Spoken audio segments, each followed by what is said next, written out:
দেখে অবাক হয়ে যায়।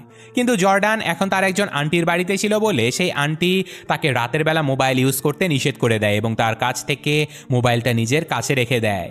সেদিন রাতে কুইন এবং মার্ক দুজনেই প্রচণ্ড খুশি হয়ে গিয়েছিল, তাই তারা সেই দোকানদারকে ধন্যবাদ জানিয়ে দুজনেই আজকে একসাথে থাকার সিদ্ধান্ত নেয়।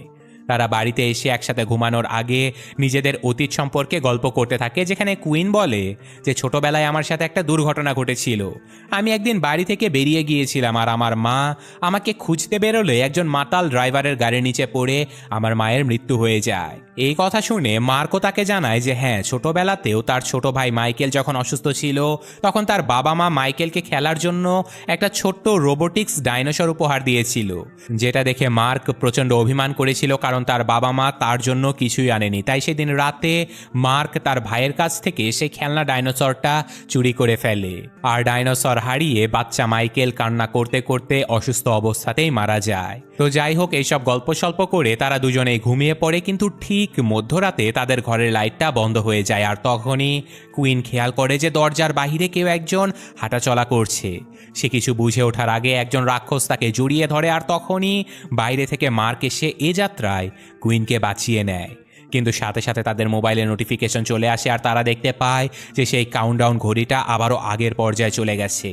কুইন এবং মার্ক প্রচণ্ড ভয় পায় আর তাছাড়াও কুইন বুঝতে পারে যে এখন নিশ্চয়ই তার বোন জর্ডানের সাথেও ভয়ঙ্কর ঘটনাগুলো শুরু হয়ে গেছে। ওদিকে সত্যি সত্যি জর্ডানের উপরে কোনো একটা অশরীরী এসে হামলা করে দিয়েছিল। বাচ্চা মেয়েটা প্রচণ্ড ভয়ে বিছানার নিচে লুকিয়ে গেলে তার উপর থেকে সেই বিছানাটাই সরে যায়। সে প্রচণ্ড ভয়ে বাড়ি থেকে দৌড়ে পালানোর চেষ্টা করলে সৌভাগ্যবশত তখনই তাকে বাঁচানোর জন্য তার বোন কুইন এবং মার্ক চলে আসে। তারা দ্রুত জর্ডানকে সাথে করে নিয়ে আবারও সেই ফাদারের বাড়িতে চলে আসে আর এখানে ফাদারকে তারা সেই অ্যাপের কোডিংগুলো দেখাতে থাকে, যেটা দেখে ফাদার বুঝতে পারে যে এই অ্যাপটা সম্পূর্ণভাবে একটা অভিশাপের উপরে নির্মাণ করা হয়েছে।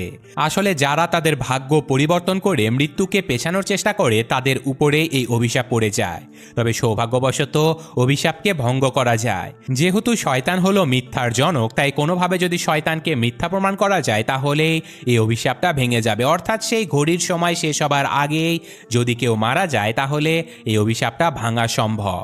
কিন্তু ফাদার যেহেতু তাদের সবাইকে বাঁচাতে চাচ্ছিল, তাই ফাদার তাদেরকে সাথে করে নিয়ে অভিশাপটা ধ্বংস করার জন্য পাশের একটা রুমে চলে যায়। সেখানে তারা বাইবেলে দেখানো একটা চিত্রকর্মের মতো করে বিশাল একটা চিত্র মেঝেতে আঁকিয়ে ফেলে, যে চিত্রের ভেতরে সাধারণত কোনো শয়তান বা রাক্ষস প্রবেশ করতে পারে না।